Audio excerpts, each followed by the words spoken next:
마이크를 가지고 하니까 자꾸 좀 울리는, 이게 약간 이렇게 찡찡하는 그런 느낌이 들어가지고요. 제가 그냥 마이크 없이 그냥 하는 게 훨씬 더 낫겠다 싶습니다. 들으시는 데는 무리가 없으시겠죠? 네. 감사합니다. 우리가 오늘 지금 읽은 본문은 열왕기상 11절에서 14절까지의 말씀만을 읽었어요. 여기에 나단과 그리고 밧세바 사이에 대화하는 장면만 등장을 하는데, 그 뒤에 나오는 나단과 다윗의 대화하는 부분까지 우리가 좀 다 고려해서 이렇게 말씀을 좀 나누도록 하겠습니다. 오늘은 새 일을 행하시리니 보라라고 하는 제목으로 말씀을 좀 나눌 텐데요. 저희가 지난 시간에 함께 말씀을 보면서 아도니아라고 하는 사람에 대해서 함께 살펴봤습니다. 아도니아라고 하는 사람이 얼마나 대단한 사람이었는가가 성경에 굉장히 상세하게 언급이 되고 있습니다. 그래서 그런 모습들 하나하나를 보다 보면 이런 사람이 왕이 돼야지 누가 왕이 돼야 하나 라는 생각이 들 만큼 아도니아가 정말로 대단한 인물이었었고요.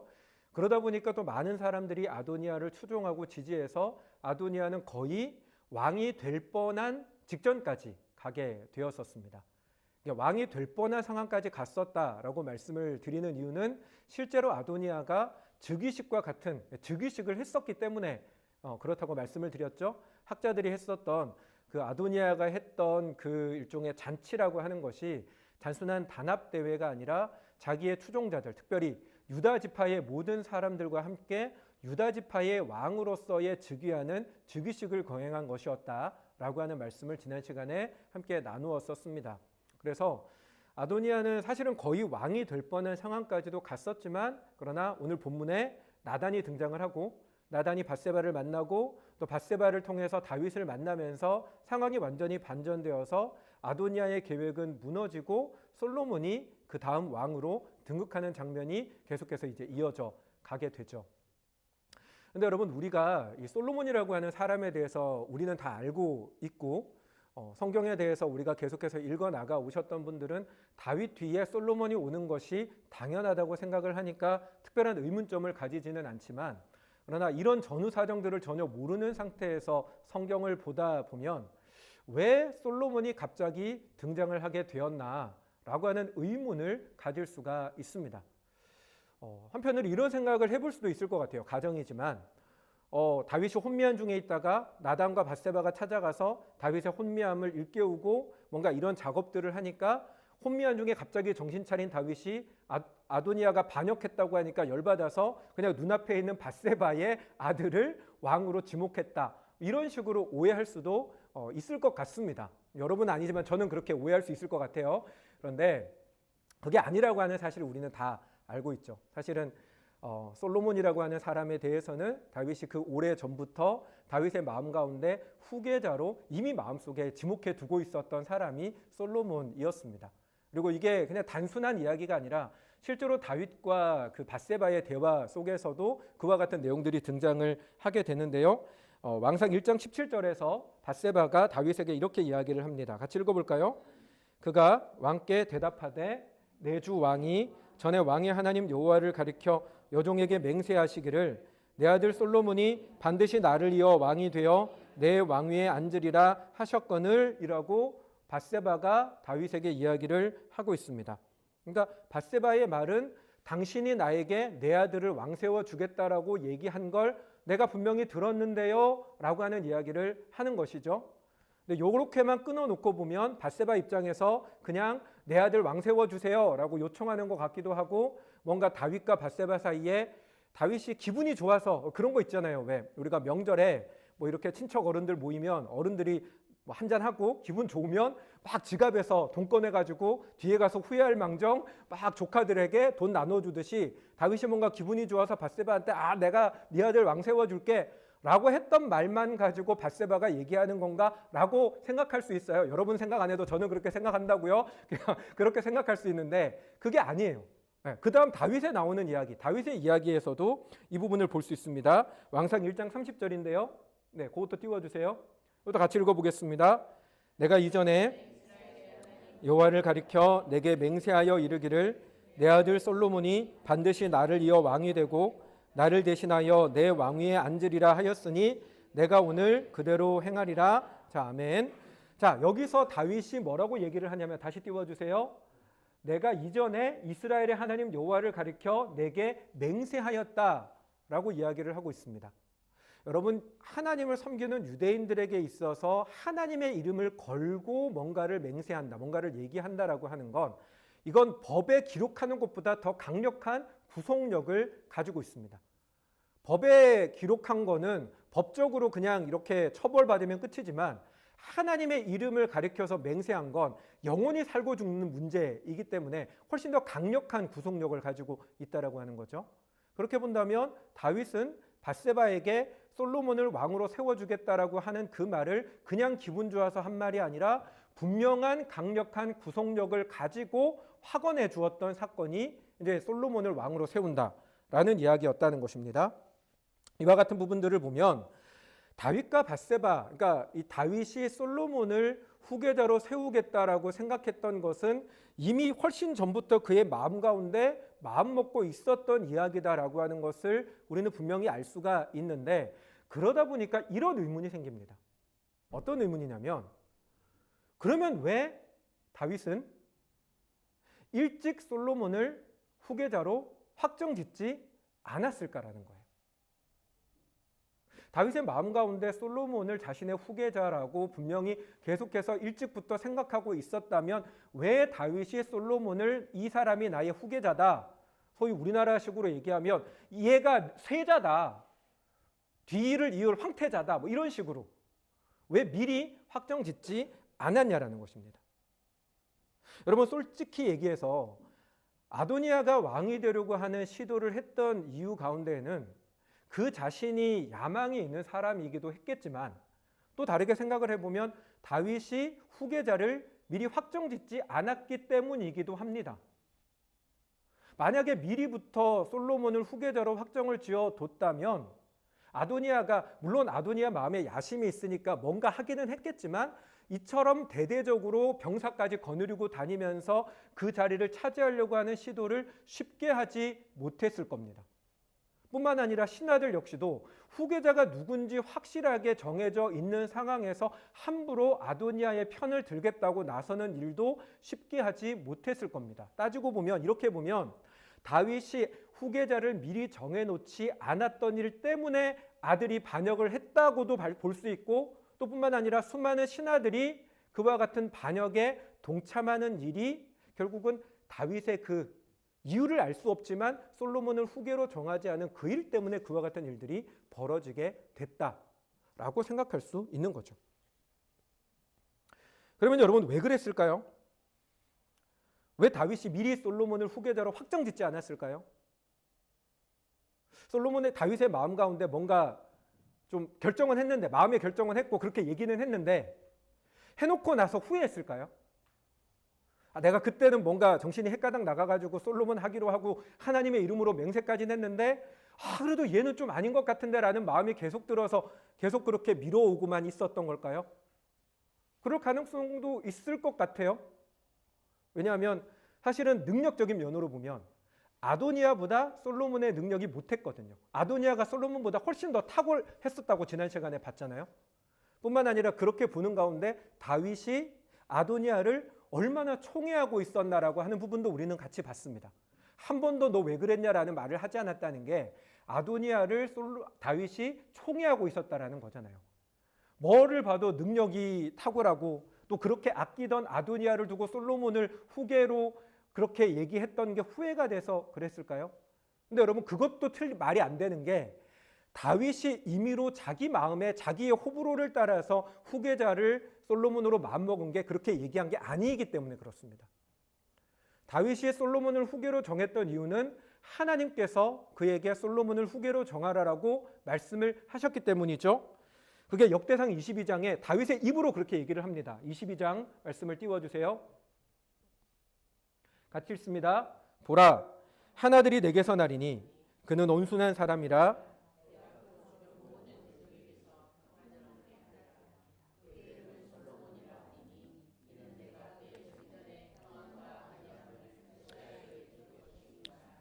계속 그가 내 이름을 위하여 성전을 건축할지라 그는 내 아들이 되고 나는 그의 아버지가 되어 그 나라 왕위를 이스라엘 위에 굳게 세워 영원까지 이르게 하리라 하셨나니 아멘. 자, 이 구절은요, 다윗이 자기 스스로 내가 하나님 앞에 이렇게 들었어라고 다윗 입으로 얘기하는 겁니다. 그러니까 다윗이 솔로몬을 후계로 정하는 건 다윗의 호불호와 관련된 문제가 아니라 하나님께서 정하라라고 하셨기 때문에 다윗은 솔로몬을 후계로 정할 수밖에 없었어요. 하나님이 명하신 거예요. 그럼에도 불구하고 다윗은 자기의 정신이 혼미해질 때까지 모든 실권을 잃어버리고, 사실은 제가 그전에는 보지 않았지만 아도니아가 반역을 일으키는 그 상황이, 당시 그러니까 왕실의 그 상황이 어떤 상황이냐면, 아도니아를 편드는 유다 지파의 출신 신하들이 사실은 다윗을 거의 이렇게 뒷방에 가둬놓은 상태와 같은 상황이었어요. 이름이 생각이 안 나네. 아비삭 맞나요? 하여튼 그 여인을 첩으로 들여보냈던 그 상황 자체가 다윗이 혼미한 중에도 있었기도 했지만 철저하게 아도니아를 위해서 다윗을 뒷전으로 빼버린 상황이었다는 거예요. 그런 상황까지 올 때까지도 이 후계자를 확정짓지 못했던 게 다윗의 모습이죠. 왜 그랬을까? 성경에 그 이유는 나오지 않습니다. 하지만 제가 고민하는 가운데 한 두 가지 정도의 이유를 추정했는데, 그중에 첫 번째가 뭐냐면, 다윗은 자신이 사울처럼 될까 봐 그랬던 건 아닐까라고 하는 생각이 있습니다. 무슨 말이냐면, 여러분, 다윗이 그 사무엘에게 기름 부음을 받았던 때는 사울 왕이 아직도 왕으로 살아 있을 때였습니다. 근데 그가 기름 부음을 받은 건 내가 왕 되고 싶다고 받은 게 아니라 하나님께서 일방적으로 다윗에게 기름 부음을 붓도록 하셨던 거죠. 솔로몬을 정하신 것과 다윗을 정하신 것 똑같은 상황입니다. 여러분, 사울이 처음에 다윗이 후계가 됐다, 하나님께 기름 부음 받았다라고 하는 것을 처음 알았을 때는 그닥 다윗에게 반발하지 않았어요. 처음에 다윗 스토리를 보다 보면 다윗도 사울에게 굉장히 총애를 받고 있었습니다. 하지만 그러다가 나중에 가서 이 사울이 뭔가 더 나이가 들고 그의 정신이 점점 이상해지면서 다윗에 대한 질투심이 극에 올라서 그를 죽이려고 끊임없이 시도하는, 그래서 사울 때문에 다윗이 얼마나 많은 고난과 역경을 겪어야 했었습니까? 그와 같은 상황을 다윗이 염려했을 수도 있다는 겁니다. 솔로몬을 미리 후계로 정해뒀다가 혹여나 자기도 나이가 더 들고 정신이 혹시 이상해져서 그 사울이 자신을 죽이려고 한 것처럼 자신이 솔로몬을 죽이려고 하는 상황 가운데 장담할 수 없잖아요. 자기가 어떻게 될지. 그런 부분들을 염려하지 않았을까라고 하는 의구심을 하나 가지게 됩니다. 또 다른 의구심, 두 번째, 사실은 이게 저는 거의 맞다고 생각하는 것 중에 하나인데, 뭐냐면 압살롬과 같은 일이 벌어질까 봐 걱정했을 수 있어요. 여러분, 다윗은 그가 왕으로 있으면서도 수많은 적들에 의해서 왕권을 위협받는 상황들이 여러 번 일어났습니다마는 그 가운데 다윗에게 있어서 가장 충격적인 사건이라면 아들 압살롬이 아버지 죽이고 왕이 되겠다고 반역을 일으켰던 사건입니다. 그냥 단순한 반역으로 끝나지 않고 그래도 어떻게 아들이니까 목숨이라도 살려보려고 했는데 요압이 그 압살롬을 죽여버리면서 다윗에게 그 압살롬의 사건은 평생에 지워지지 않는 끔찍한 트라우마로 자리를 잡고 있었죠. 만약에 솔로몬이 일찍부터 그의 후계자로, 다윗의 후계자로 지명을 해두면 어떤 상황이 벌어질 수 있냐면, 솔로몬의 나이가 어렸어요. 형들은 솔로몬과 나이 차이가 많이 났습니다. 일찍부터 어린 솔로몬을 후계로 정해두고, 더군다나 솔로몬의 출신 자체가 밧세바의 아들이잖아요. 밧세바가 누구예요? 어떻게 보면 부정을 통해서 왕의 첩이 됐던 여인이다 보니까 왕실 안에서의 밧세바의 위치는 굉장히 초라한 여인이었습니다. 그런 여인의 아들을 후계자로, 그것도 나이도 어린 기라손 같은 형들, 능력도 탁월한 형들을 내버려두고 솔로몬을 미리 후계로 정해뒀다가 형들 가운데 누군가가 그것에 반발을 일으켜서 또다시 반역을 일으키게 되면 압살롬과 같은 사건이 재현될 수가 있게 되는 거죠.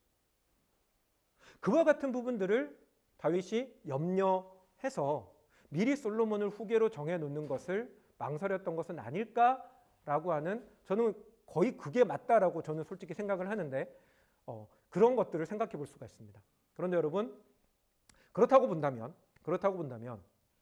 다윗이 하나님께서 솔로몬을 후계로 정하라라고 하는 말씀을 분명히 주셨음에도 불구하고 온전하게 하나님의 말씀 앞에 순종하지 못하고 계속해서 미적미적 거렸던 이유는 결국 다윗의 과거의 경험, 그가 겪었던 고통, 그가 겪었던 어려움이 하나님께 순종하는 것을 가로막는 장애가 될 수밖에 되고 있었다라고 하는 거죠. 여러분, 우리가 하나님의 말씀이 무엇인지를 분명하게 알면서 하나님의 뜻이 무엇인지를 우리가 분명히 알고 있음에도 불구하고 하나님께 온전히 순종하지 못하는 이유가 뭘까요? 저는 그 이유는 다윗의 이유와 동일하다고 생각합니다.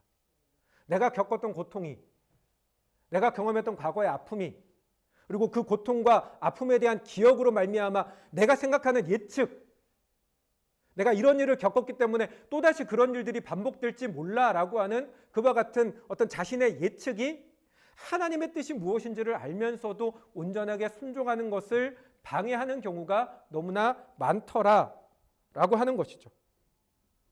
물론 여러분, 때로는 이와 같은 생각들이 타당해 보일 때가 많습니다. 그리고 세상에서는 이와 같은 것들을 지혜라고도 이야기를 합니다.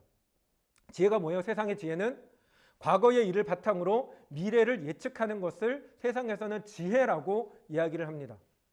하지만 여러분, 그와 같은 것들이 세상에서는 지혜일지 몰라도 우리 믿는 사람들에게는 그게 절대로 지혜가 되어질 수가 없습니다. 여러분, 세상에서 그것을 지혜라고 이야기하려는 이유는 하나님을 부정하기 때문입니다.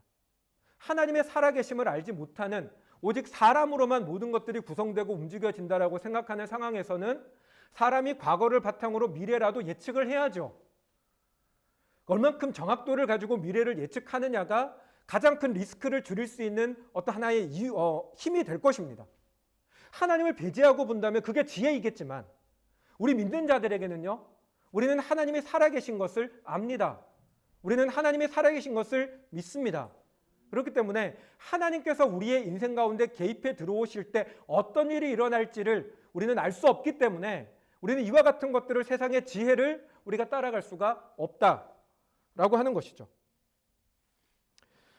여러분, 하나님께서는 분명히 살아 계십니다. 그렇죠, 여러분? 다만 문제는 우리가 그 하나님을 보지 못할 때 문제가 일어나는 것입니다. 그 하나님의 일하심을 느끼지 못할 때 우리에게 문제가 일어나는 것입니다. 그런데 우리가 보지 못한다고 해서, 우리가 느끼지 못한다고 해서 하나님께서 일하지 않으십니까? 아니죠, 여러분. 하나님 일하고 계십니다. 여러분, 여러분이 지금 믿음에, 이제 예수 그리스도를 믿는 믿음의 사람들이 다 되셨는데, 여러분들 가운데에는 처음부터 태어나면서부터 할렐루야 아멘 이러고 태어난 사람은 없습니다. 혹은 또 우리 가운데에는 세상 속에서 많은 시간들을 살아오다가 뒤에 가서 하나님을 만난 사람들도 분명히 많이 있을 것입니다. 내가 하나님을 알기 전에는, 내가 하나님을 알기 전에도 하나님께서는 우리를 위해서 여러 가지 경로로 우리를 구원하기 위해서 애를 쓰셨지만, 내가 하나님을 만나기 전에는 하나님이 나를 구원하고자 일하셔도 모릅니다. 근데 언제 압니까? 하나님을 만나고 나서 돌이켜보면, 아, 이러이러한 것들이 하나님 나를 위해서 일하신 거구나라고 뒤에 가서 깨닫게 됩니다. 고난도 마찬가지입니다. 내가 고난을 당하고 있을 때에는 하나님 내게서 떠나신 것 같고, 하나님 나를 버리신 것 같고, 하나님 다른 사람을 위해서는, 다 하나님 다른 사람 위해서는 일하시는 것 같아도 나를 위해서는 아무것도 안 하시는 것처럼 느껴지지만, 고난의 순간이 지나고 나서 보면, 아, 하나님 이래서 나에게 이 고난을 겪게 하셨고, 고난 가운데 하나님 나에게 이렇게 역사하셨구나 라고 뒤에 가면 깨닫게 되죠. 뭘 말씀드리고자 하냐면, 하나님께서는 분명히 일하고 계시지만 다만 내가 그걸 알지 못하기 때문에, 보지 못하기 때문에, 느끼지 못하기 때문에 내가 못 느끼는 거지, 모르는 거지, 하나님은 분명히 일하고 계신다라고 하는 것입니다. 사랑하는 여러분, 하나님께서 일하고 계신다는 사실을 믿으십니까? 아멘. 여러분, 그렇기 때문에 우리가 바라봐야 하는 건 나의 과거가 아니에요. 내가 과거에 어떤 일을 겪었다라고 하는 그것이 아니라, 그것을 통해서 미래에도 이렇게 될 것이다라고 하는 예측이 아니에요. 세상에 뭔가 더 지혜로운 사람, 더 경험 많은 사람이 과거에 이랬던 것을 보니까 앞으로 이렇게 될 것입니다라고 하는 걸 맹신하여 그것을 따르는 것도 아니에요.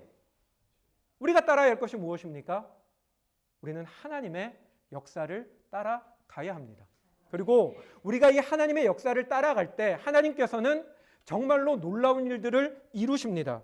이사야 43장 말씀인데요. 말씀 띄워주세요. 이 말씀 같이 읽도록 하겠습니다. 이사야 43장 19절 말씀, 19절 20절 말씀 두 절인데요. 같이 읽습니다. 보라, 이제 나타낼 것이라. 너희가 그것을 알지 못하겠느냐? 반드시 내가 광야의 길을, 사막에 강을 내리니 장차 들짐승 곧 승냥이와 타조도 나를 존경할 것은 내가 광야의 물을, 사막의 강들을 내어 내 백성 내가 택한 자에게 마시게 할 것임이라. 아멘.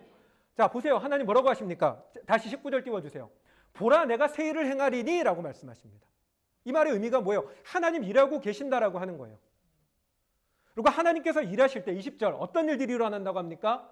광야의 물을 사막의 강들을 내어 내가 택한 백성에게 마시게 할 것이라. 여러분, 이게 어떤 말이냐면 하나님이 일하실 때는 사람이 경험하지도 못하고 상상조차 할 수 없었던 일들을 하나님이 이루신다는 거예요. 다르게 말하면 하나님만이 하실 수 있는 일을 하나님은 하신다라고 하는 것입니다. 여러분, 이게 하나님이고 그 하나님의 백성이 우리입니다. 그러므로 우리가 하나님을 바라보면 하나님께서는 우리에게 일하시는데 어떤 일을 하시냐? 여러분들이 상상하지도 못했던 일들, 여러분들이 지금 두려움과 절망 가운데 빠져가지고 공포 속에 사로잡혀 있을 때 하나님께서는 여러분들이 상상했던 것과는 비교할 수 없는 놀라운 일들, 하나님만이 하실 수 있는 그 일들을 반드시 이루신다는 것입니다. 믿으십니까? 여러분, 이 믿음을 가지는 저와 여러분들이 되실 수 있기를 바랍니다.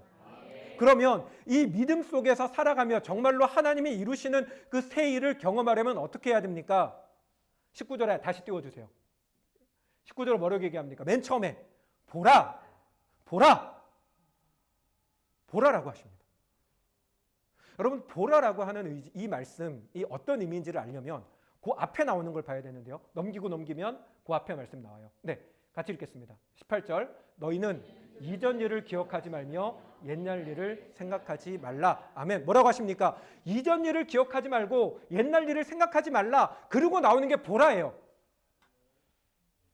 여러분, 우리는 하나님을 보면 하나님께서 새 일을 행하시는 것을 봅니다. 볼 수 있습니다. 그 경험을 우리가 하게 됩니다. 그런데 우리가 그 하나님을 본다, 온전히 하나님의 새 일을 행하시는 것을 우리가 보려면 우리에게 선행되어야 되는 게 뭐냐면 이전 일을 기억하지 말며 옛날 일을 생각하지 말라라고 하는 거예요.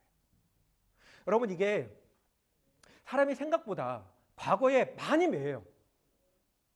특히나 과거의 상처와 고통이 우리를 정말 집요하게 붙잡고 하나님 앞에 우리의 믿음을 온전히 가지고 나가지 못하도록 정말 강력한 힘으로 이걸 잡아당기고 있습니다.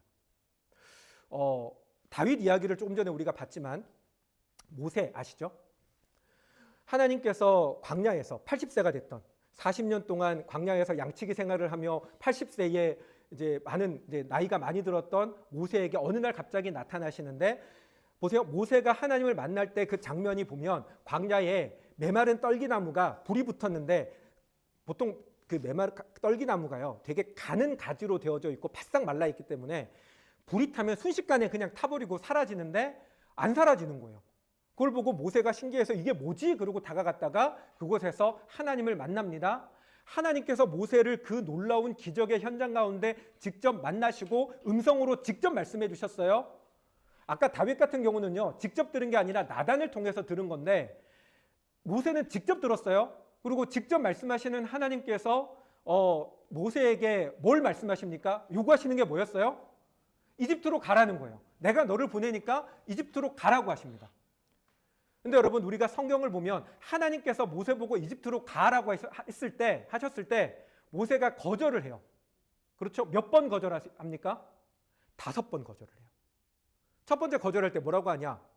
내가 뭐라고 갑니까? 그래요. 요약하면 내가 뭐라고? 왜 내가 뭐라고라고 얘기했을까요? 자기가 지금 처음에 예전에 40대 때까지 이집트의 왕자로 있을 때는 모든 걸 할 수 있는 힘이 있었어요. 스스로에게도 자부심이 넘쳤어요. 그랬는데 사람 때려 죽이고 도망자가 돼서 쫓겨나고 잠시 망명했다가 돌아갈 것 같았는데 40년 동안 광야에서 양치는 목동으로 모든 권력 잃어버리고 이것도 아니고 저것도 아닌 양치는 목동으로 40년 동안 지내왔으니 그의 마음의 자존감이 바닥으로 떨어졌어요. 그러니까 얘기하는 거예요. 하나님, 내가 뭐라고? 두 번째 뭐라고 거절하는지 아세요? 당신은 누구신데요? 하나님의 초자연적인 역사를 보면서도 이거는 하나님이 아니다라는 얘기가 아니라 자기 마음속에는 상처와 위축이 너무 강하니까 하나님도 제대로 보이지 않는 거예요. 그러니까 당신이 누구신데요? 그러니까 하나님이 내가 스스로 있는 자다라고 말씀하시잖아요. 근데 또 모세가 나는 못 갑니다 라고 얘기하면서 거절하는 게 뭐냐면 나는 아무 능력이 없는데요 라고 거절해요. 그러니까 하나님, 네 손에 들려있는 지팡이 있잖아. 내가 그거를 통해서 능력을 행하게 해줄게 라고 말씀하십니다. 막 손을 넣었더니 문둥병이 바라고 다시 넣었더니 이런 거 나타나잖아요. 근데도 모세가 또 거절해요. 네 번째 거절은 뭐라고 거절하는지 아세요? 하나님, 나는 입이 둔해서 말을 잘 못해서 그렇게 거절합니다. 그러니까 또 하나님 뭐라고 하십니까? 네 형 아론이 말 잘하는 거 내가 아니까 군소리하지 말고 형 데리고 가라고 하세요. 그럼에도 불구하고 모세는 또 거절합니다. 뭐라고 거절합니까? 하나님, 보낼 만한 자를 보내소서. 보낼 만한 자를 보내소서. 이 보낼 만한 자를 보내소서라고 하는 모세의 말 속에는 그의 자존감이 얼마나 바닥으로 떨어졌고 그가 얼마나 지금 오래된 과거의 상처에 묶여서 그냥 그 상처에 똘똘 쌓여져 있는지를 보여줍니다. 그러니 그 상처가 꽁꽁 싸매고 있으니 하나님께서 기적을 보여주시고 눈앞에 임재를 보여주시고 하나님의 말씀을 직접 들려주셔도 가지를 못하는 거예요. 여러분, 상처가 그렇습니다. 우리 과거의 기억이 그렇습니다. 우리 속에는 쓴뿌리가 그게 계속 우리를 붙잡고 있으면 그 쓴뿌리에 붙잡혀 있으면 하나님의 말씀을 듣고 여러분 가슴속에 뜨거움이 생기고 여러분 마음 가운데 하나님께서 주시는 뭔가 강력한 메시지가 있어도 온전히 순종하지 못합니다. 그런 우리에게 하나님 하시는 말씀이 뭐라고요? 이전 일을 기억하지 말고 생각하지 말라고. 생각하지 말라고. 끊어버리라는 겁니다. 사랑하는 여러분, 여러분 끊어버리시는 은혜가 있기를 주님의 이름으로 축원합니다. 여러분, 우리가 영적 전쟁 얘기를 하잖아요. 영적 전쟁이 다른 게 아닙니다. 여러분의 마음 가운데 있는 과거의 상처들, 쓴뿌리들, 과거의 아픈 기억들, 그 기억들이 여러분의 마음을 자꾸만 붙잡고 그래도라고 하는 생각이 들 때 예수 그리스도의 이름으로 그와 같은 생각과 기억들을 끊어버리는 것, 그게 영적 전쟁입니다. 그건 여러분이 하셔야 돼요. 나는 가만히 있는데 하나님이 알아서 끊어주세요가 아니라 여러분이 끊으셔야 돼요. 예수 그리스도의 이름으로 선포해야 되고 하나님의 은혜를 구하며 엎드려 기도해야 됩니다. 여러분, 과거의 상처, 쓴뿌리, 아픈 기억들 예수 그리스도의 이름으로 끊으시는 저와 여러분 되시기를 주님의 이름으로 축원합니다. 아멘. 두 번째로 또 하나 더 봐야 되는 게 있는데, 과거가 우리를 붙잡는 것 중에 또 다른 하나는 아픔과 상처도 있지만 과거에 잘 됐던 것도 우리를 붙잡습니다. 인생이 쉽게 살아왔던 사람들 있더라고요. 본인 나름으로는 나름 쉽지 않았다라고 얘기하지만 저 밑에 있는 사람이 볼 땐 금수저 물고 태어나는 사람들이 있더라고요. 그렇게 모든 일들이 어려움 없이 순조롭게 잘 흘러왔던 사람들, 또 뭐 어려움이 있었지만 그러나 정말 그 나름의 생각에 본인 주장에 하나님의 은혜를 힘입어서 뭔가 일들이 잘 풀려왔던 사람들, 그런 사람들은 자신이 그동안 잘해왔다라고 하는 것이 그에게 하나의 올무가 되어서 앞으로도 잘할 수 있을 거라고 생각합니다. 왜 그런 얘기 들어보셨어요? 이기는 습관. 이기는 버릇이 든 사람은 어느 자리에 가서도 이긴다라고 얘기하는데, 근데 여러분, 우리가 알아야 되는 게 뭐냐면 내가 지금까지 잘 이겨왔던 것도, 내가 지금까지 잘 타고 나서 잘 살아온 것도, 내가 여러 가지 어려움들의 일들을 잘 극복하며 지금까지 지내온 것도 내가 한 게 아니라 하나님이 하셨다는 거예요. 하나님이 은혜 주셨기에 해올 수가 있었습니다. 이 말이 무슨 말이냐면 하나님의 은혜를 구하며 엎드림이 없다면 하나님과 나하고의 관계가 여전히 긴밀하게 연결되어서 빈틈없이 온전하게 연결되어 있지 못하다면 내가 지금까지 아무리 잘해왔어도 하나님과 관계가 끊어져 있으면 앞으로 안 된다는 거예요. 내게 능력이 있는 게 아니라 모든 능력은 하나님께 있으니 내가 알아서, 내가 하나님 앞에 의지하지 않고도, 내 믿음 생활 똑바로 하지 않고도 지금까지 잘 돼왔으니까 앞으로도 잘 될 거라고 장담할 수가 없다는 것입니다. 중요한 게 무엇입니까? 하나님하고의 관계를 지켜나가는 거예요. 여러분, 지금까지 뭘 좀 잘해 오셨습니까? 네, 그런 분들이 보이시네요. 근데 전 아니거든요. 여러분들이 뭔가 지금까지 잘해 오신 게 있다면, 그리고 그와 같이 잘해왔던 부분들이 앞으로도 계속해서 잘 되어지기를 원하신다면 여러분 보십시오. 뭘 봐야 되냐? 지금 여러분들이 과거에 묶여있는 것은 아닌지, 내가 지금까지 잘해왔기 때문에 라고 하는 그 생각 때문에 묶여있는 것은 아닌지, 또 나는 지금까지 기도생활 열심히 했으니까, 나는 지금까지 예배생활 열심히 했으니까, 하나님 앞에 봉사 열심히 했으니까 자연히 하나님께서 나에게 은혜 주실 거라고 여러분 그렇게 생각하지 마십시오. 과거에 내가 얼마나 잘해왔는 게 중요한 게 아니라 지금 하나님과 여러분의 관계가 온전해야 됩니다. 여러분이 기도 생활을 온전하게 해야 합니다. 여러분이 말씀 생활을 온전히 해야 합니다. 여러분이 예배에 더 뜨겁게 생명을 걸고 예배에 집중을 해야 합니다. 여러분의 삶이 하나님의 말씀을 따라가는 삶으로 오늘도 애를 써야 됩니다. 그게 없다면 우리는 과거에 묶여있는 것과 다를 바가 없습니다.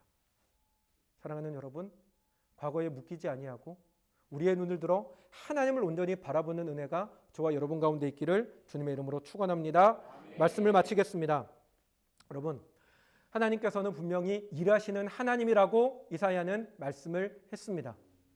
하나님은 일하십니다. 여러분 보이지 않습니까? 느껴지지 않습니까? 하나님이 일하지 않아서가 아니라 내가 영적으로 문제가 있는 겁니다. 여러분, 나의 영적인 문제들을 끊어버리십시오. 무엇이 영적인 문제입니까? 과거의 상처에 묶여있는 것, 또는 과거에 내가 지금까지 잘해왔기 때문에 앞으로도 자연스럽게 잘 될 거라고 생각하는 것, 이 모든 것들이 다 영적인 문제입니다. 우리는 그것들을 끊어버려야 되고 우리의 눈을 들어 하나님을 봐야 합니다. 하나님을 볼 때 하나님께서 새 일을, 하나님만이 이루실 수 있는 놀라운 새 일을 반드시 이루실 줄로 믿습니다. 그 믿음으로 나아가는 저와 여러분 되시기를 주님의 이름으로 축원합니다. 아멘. 우리 같이 함께 찬양하며 나가도록 하겠습니다.